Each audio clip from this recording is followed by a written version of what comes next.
Sir నమస్తే. నమస్తే అండి. 2019 నుంచి 2024 అంతకు ముందు కూడా 10 ఏళ్ల పాటు అక్కడ రాష్ట్ర వ్యాప్తంగా వైఎస్ఆర్ కాంగ్రెస్ పార్టీ రీజనల్ కోఆర్డినేటర్ల వ్యవస్థను ఒకటి నియమించుకుంది. అయితే వాళ్ళు ఓడిపోయే ముందు వరకు కూడా 2024 అదే వాళ్ళు ఒకడేమో చొట్టపూడి సుబ్బారెడ్డిని పెద్ద ఆయన వేసుకున్నారు, ఇంకోటేమో నెంబర్ 2 అని చెప్పి విజయసాయి రెడ్డిని వేశారు. ఆ ఆఫీస్ చుట్టూ ఉంటాడు కాబట్టి సజ్జల రామకృష్ణారెడ్డి గారిని వేసుకున్నారు.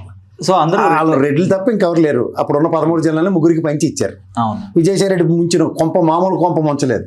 అది వెళ్ళి అటు 104 లేని సుబ్బారెడ్డి వెళ్ళి ఉత్తరాంధ్రను ఉద్ధరిద్దామని వెళ్ళిన దగ్గర రెడ్డి అంటే బుగ్గిరి వెళ్ళింది ఉత్తరాంధ్ర వాళ్ళందరికీ. అర్థమైందా? ఎందుకంటే గ్రూపులు విజయసాయి రెడ్డి గ్రూప్ కింద ఎస్టాబ్లిష్ అయిన వాళ్ళందరినీ నోట్లో మట్టి కొట్టారు. మా కొండ రాజీవులెట్టాడు యోధుడు కాబట్టి అక్కడ నిలబడ్డాడు, తట్టుకున్నాడు. అక్కడ బొత్స సత్యనారాయణ గారు కాకలు తీరిన గంధర్వుడు కాబట్టి తట్టుకోగలిగి నిలబడ్డాడు. గూడు పట్టణాలు ధర్మాన ప్రసాదాలు కాబట్టి వాళ్ళు తట్టుకోగలిగారు. మిగిలిన వాళ్ళు అంటే రాజకీయంలో ఉన్నారు కాబట్టి మాట చాతుర్యం ఉంది కాబట్టి కొండరాజు. మిగిలిన వాళ్ళు ఫస్ట్ థింగ్. ఇప్పుడు మీరు ఇదంతా ఒక ఎత్తి అయితే నాకు ఒక పార్టీ మీద ఒక డౌట్ వస్తుంది. ఏంటంటే ఇప్పుడు రీజనల్ కోఆర్డినేటర్లకి డిప్యూటీ జనరల్ సెక్రటరీల కింద వీళ్ళ పేర్లు ఇచ్చారు. నేను రీసెంట్గా కొన్ని కంపారిజన్స్ చూస్తున్నాను. వైఎస్ఆర్సీపీ లెటర్ హెడ్ మీద పార్టీ కేంద్ర కార్యాలయం రాసి ఇచ్చేస్తున్నారు. నాకు తెలిసి అక్కడికి పార్టీ ఆఫీస్ చుట్టూ తిరిగిన వాళ్ళ దగ్గర భజన చేసిన వాళ్ళకి టటటకమనే లెటర్ హెడ్ తీసి రాసి రిలీజ్ చేసేస్తున్నట్టుకున్నారు. ఎందుకంటే జగన్మోహన్ రెడ్డి కన్సర్న్ ఉందో లేదో నాకు చాలా డౌట్గా ఉంది. ఎందుకంటే మీకు ఒక కంపారిజన్ చూపిస్తాను. తెలుగుదేశంలో ఏదైనా సరే వాళ్ళు అక్కడి నుంచి సంతకం పెడితేనే కానీ రాదండి. అధికార ప్రతినిధుల పదవులు ఏవి వేసినా సరే తెలుగుదేశం నుంచి అయితే వాళ్ళ లెటర్ హెడ్ మీద సంతకాలు ఉంటేనే కానీ రావు. మీరు చూసుకోండి కావాలంటే కంపారిజన్. ఓకే, నేను ఈ 2 కంపారిజన్ మీకు పంపిస్తాను. ఎందుకంటే ఎవరికి పడితే అడిగి పదవులు వేసేస్తారు ఈ మధ్యన. ఇప్పుడు నాకు కారుమూరి వెంకటరెడ్డి తెలుసు, ఎగ్జాంపుల్ చెప్తాను. శేఖర్ రెడ్డి తెలుసు, నా సహచరులు. వీళ్ళు ఖచ్చితంగా జీవిడి గడి బాధితులు తెలుసా మీకు. ఓకే, వీళ్ళకి పదవులు లేకుండా ఎన్ని సంకల నాకితే వీళ్ళకి వచ్చే పదవులు నాకు తెలుసు. అలాంటిది ఇప్పుడు ఏం కాకుండా ఎవరికి పడితే వాడికి పదవులు వస్తున్నాయి. మీరు గమనించారా? వీళ్ళు ఎందుకు, నేను వెంకటరెడ్డికి పదవి గురించి ఎందుకు స్ట్రెస్ ఇచ్చి మాట్లాడుతున్నానంటే వాడు హైదరాబాద్లో ఉండి పని చేస్తుంటాడు. ఏది స్టూడియోలు అంపట తిరిగి ఇంటర్వ్యూలు చేసుకుంటున్నాను. అక్కడ ఇది నాకు అర్థం కాని విషయం ఏంటంటే జగన్మోహన్ రెడ్డి గారి పార్టీలో వైఎస్ఆర్సీపీలో మన శివుడుకి 2 పిల్లలు అన్నారు. ఒకరు సుబ్రహ్మణ్య స్వామిను, ఇంకోడేమో వినాయకుడు అన్నారు. ఈడేమో సుబ్రహ్మణ్య స్వామిలో నెమలేసుకొని మొత్తం ప్రపంచం అంతా తిరుక్కొని వీడియోలు చేసుకొని చూస్తున్న వెంకటరెడ్డి గారికి పార్టీ పెట్టిన కాడి నుంచి ఊడుకొని చేస్తే మొన్న ఇచ్చారు అధికార ప్రతినిధి రీసెంట్గా ఒక 6 నెలలు అవుతున్నట్టుగా ఉంది. అక్కడ చూడు వినాయకుడు చూడు శివుడు చుట్టూ ప్రదక్షిణ చేస్తే ప్రపంచంతో చుట్టేసినట్టు అక్కడ పార్టీ ఆఫీస్ చుట్టూ చక్కర్లు కొట్టడానికి పటపట పదవులు ఇస్తున్నారు. ఇప్పుడు ఈ ఉప జనరల్ సెక్రటరీ లేచారు. మళ్ళీ అన్నమాట తోడు నీడ సినిమా అయితే దేవనా తోడు నీడ సినిమా జాగ్రత్త చదువుతానండి. పార్టీ డిప్యూటీ జనరల్ సెక్రటరీల కింద కోఆర్డినేషన్గా నియమించబడిన వాళ్ళు ఎవరు? పొత్తా శివశంకర్. లాస్ట్కి రెడ్డి రాయిపోతే ఈయన రెడ్డి కాదని ఎంతమందికి తెలియదు? అందరికీ తెలుసు. చల్లా మసూదన్ రెడ్డి ఇతని అమాయకుడికి అమెరికా నుంచి ఉద్యోగం సద్యోగం అన్ని మానుకొని పార్టీకి లాయలిస్ట్గా సజ్జల గారికి కుడిభుజంగా పనిచేస్తున్న ఆయనకి ఈయనకి బ్యాషజాలు లేవు కాబట్టి రెడ్డిని పెట్టుకున్నాడు ఈయన. పొత్తా ప్రతాప్ రెడ్డి, పొత్తా హర్షవర్ధను, కందులు రవీంద్ర. ఇప్పుడు మళ్ళీ అనమాట పొత్తా ప్రతాప్ రెడ్డి గారికి రెడ్డిని ఉన్నప్పుడు పొత్తా శివశంకర్కి రెడ్డిని లేకుండా ఉంటుందా అంటే బాధపడతారు. కానీ ఎవరికి తెలియదు. ఆయన నాకు జనసర్లో కొలీక్ అతను. ఓకే, అంటే ఆయన బయటికి వెళ్ళిపోయి నేను జాయిన్ అయ్యాను. నాకు తెలుసు ఆ విషయం. అది తర్వాత విషయం. కందులు రవీంద్ర లాస్ట్కి రెడ్డి అయిపోతే రవీంద్ర గారు రెడ్డి అని తెలియదా? మేము అనుకుంటాడు కందులు దుర్గేష్ గారికి చుట్టమని. ఎందుకు ఈ భ్రమలు? ఆగండి ఒకసారి. ఇప్పుడు ఇవి వినాయకుల్లా పార్టీ ఆఫీస్లోనే ఉన్న వాళ్ళందరికీ పదవులా? మిగిలిన ఇంకెందుకు అందరూ అక్కడే పార్టీ ఆఫీస్లో తిరుగుతారు. మంగళగిరిలో రూములు తీసుకుని అందరూ అక్కడే ఉండండి. ఇప్పుడు ఉత్తరాంధ్ర నుంచి ఎంతమంది ఉన్నారు? బొత్స సత్యనారాయణ గారి గణం లేదా? కాపు, రాజులు, బేపనోళ్ళు, కోమట్లు, ఎస్సీ ఎస్టీలు వీళ్ళెవరు లేరా? వీళ్ళెవరికి పదవులు ఎందుకు రాలే? వేయలేరా వాళ్ళు ఎవరున్నా? అంత సేవతో పనిచేసి వాళ్ళు లేరా? ఓన్లీ రెడ్డి కమ్యూనిటీకే ఇచ్చుకుంటా ఉంటే ఇచ్చుకోండి. No apprehensions.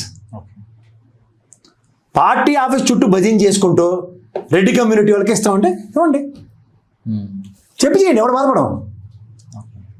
లేదా మా రఘురామకృష్ణరాజు గారి లాగా నాకు ఎస్సీ ఎస్టీ ఓట్లు అక్కర్లేదండి అలా టైప్లో మాట్లాడండి, మాకు బాగుంటుంది.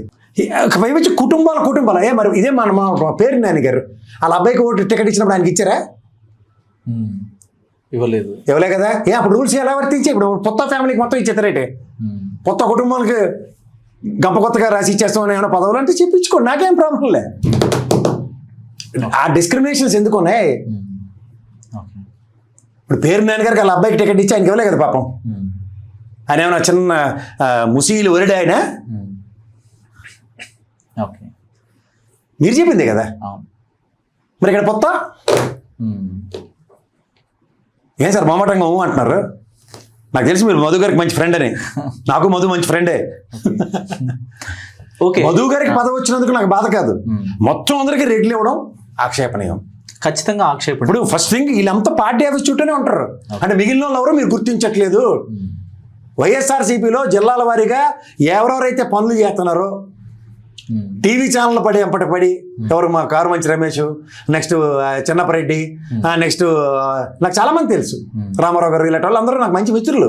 అంటే ఇప్పుడు ఆల్రెడీ వైఎస్ఆర్ కాంగ్రెస్ పార్టీ నష్టపోయింది, అంటే రీజనల్ కోఆర్డినేటర్ నష్టం ఎవరు చేస్తున్నారు? లోపట ఉన్న కోటర్ ఎవడు? అమాయకంగా సజ్జల మీద పెట్టికండి అందరూ, లేదంటే లెటర్ ఖాళీగా దొరుకుతున్నట్టుగానే ఎవరికి కావాలి పదవులు ఇచ్చేస్తున్నారు సంతకాలు లేకుండా. అంటే ఒక దిశానిర్దేశం లేకుండా పార్టీ రన్ అవుతుంది అనుకోవచ్చా? అంతే. ఓకే. ఆయన్ని బంధించేశారు జగన్మోహన్ రెడ్డి గారిని హ్యాపీగా. అక్కడేమో బెంగళూరు ప్యాలెస్లోనే, ఇక్కడేమో తాడేపల్లి తెలుగుదేశం అన్న వాళ్ళు పాపం ఎకరంలో కట్టుకుని అది ప్యాలెస్ చేసేసారు. ఆయన బయటికి రానివ్వట్లేదు. అష్టదిగ్బంధనలు చేస్తే ఏమవుద్ది? మొదట బయటకు వస్తే పూలేసి చూడ ఒకడు ఉన్నాడు. అంటే సహజంగా మనం చూసుకుంటే టీడీపీలో కొంత మెరిట్ కి ప్రాధాన్యత ఉంటుంది. అంటే మీకు ఎప్పుడైనా సరే మెరిట్ కాదు, కులాలను బ్యాలెన్స్ చేస్తారు. ఇప్పుడు పొలిట్ బ్యూరో ఉంటుంది అనుకోండి, అన్ని క్యాస్ట్లలో ఉంటారు. అలాగే మంత్రిగణం చూడండి, క్యాస్ట్లు ఉంటాయి. నేను జగన్మోహన్ రెడ్డి గారు మంత్రి పదవులు ఇచ్చినవి వాటి గురించి నేను మాట్లాడట్లే. అందులో కూడా మీరు జాగ్రత్త చూస్తే కొన్ని సామాజిక వర్గాలు లేవు, కుదరవు, కొన్ని ఈక్వేషన్స్ కాదంటలేదు. కానీ పేరు నాని గారికి సంబంధించిన కాపు కులంకి సంబంధించినప్పుడు ఇద్దరికి కుదరదన్నప్పుడు ఇక్కడ కొత్త ఫ్యామిలీకి 2 ఏళ్ళు వచ్చాయి. అంటే వారు వేరు కుటుంబాలు అనుకుంటారు. ఏదైనా అవునండి సార్, కొత్త ఇంటి పేరు చూస్తామా లేకపోతే లోపల బంగాళదుంప చెక్కు తీసుకుంటూ కూర్చుంటాడు ఎటోడైనా. ఓకే, చెప్పండి. సో వేరు కుటుంబాలు అయినప్పటికీ 5 రెడ్లు అవటం అనేది ఇక్కడ ఆక్షేపణీయంగా చెప్తారు. వీళ్ళందరూ పార్టీ ఆఫీసులో ఉంటారు ఎక్కువ. శివశంకర్ అయితే కడప నుంచి పాపం అక్కడే ఉంటాడు, నాకు తెలుసు. ఈజ్ లాయలిస్ట్, కష్టపడి పని చేస్తాడు, అప్రహెన్షన్ లేదు నాకు. ఆయనకి పదవి వచ్చినందుకు గురించి నేను మాట్లాడలేదు. రెడ్లు కాకుండా మిగిలిన వాళ్ళు ఎందుకు ఇవ్వలే? ఇవ్వండి. మసూదన్ రెడ్డికి and Shivashankar Reddy they deserve it, I'm not contradicting it. మిగిలిన కూడా డిజర్వే. కానీ ఒకే సామాజిక వర్గంలో అక్కడే వాళ్ళనే కూర్చోబెట్టుకుని రోజు పార్టీ ఆఫీస్ చుట్టూ ఉంటే రాష్ట్రంలో మిగిలిన ఎవరు చూడట్లేదా? అంటే ఖచ్చితంగా మిగిలిన జిల్లాల మీద పనిచేసే వాళ్ళ మీద వీళ్ళకి ఏటి తెలియదు, అప్డేట్ లేదు. రోజు లోపల వచ్చి భజన చేసే బ్యాచ్కి ఇచ్చున్నారు. ఇంతకన్నా ఇంకేం చెప్పాలా? మసూదన్ రెడ్డి అయితే యూఎస్ నుంచి వచ్చాడు, కనబడుతున్నాడు, ఇచ్చేద్దాం. కొత్త శివశంకర్ అయితే కడప నుంచి వచ్చి పాపం ఇక్కడ కష్టపడుతున్నాడు, ఇచ్చేసాం. ఓకే, నేను ఎగ్జాంపుల్ చెప్తున్నా. మరి మిగిలిన వాళ్ళు కావాలంటే 10 మందిని నియమించుకోవచ్చు, అందులో 10 కాకపోతే 100 మందిని నియమించుకోమన్నాడు సార్. నియమించిన 5 రెడ్లు అయితే అది ఖచ్చితంగా తప్పు పట్టాల్సిన అంశం. తప్పు కూడా కాదు, అసలు ఆ ఆలోచన ఎలా వస్తుందన్నది కావాలి కదా. కరెక్ట్. అంటే మళ్ళీ అక్కడే పులిహార కార్యక్రమం ఆఫీసులో నుండి వీళ్ళు కూడా పులిహార కలిపేసి అదే పులిహారకి పోపొకడు కరివేపాకుడు తడికి కొత్తిమీర కారం ఒకటి వేసేస్తే సరిపోతుంది. దీనికా మరి స్టేట్ వైడ్గా పనిచేస్తున్న వాళ్ళు ఎవరు చూస్తున్నాడు?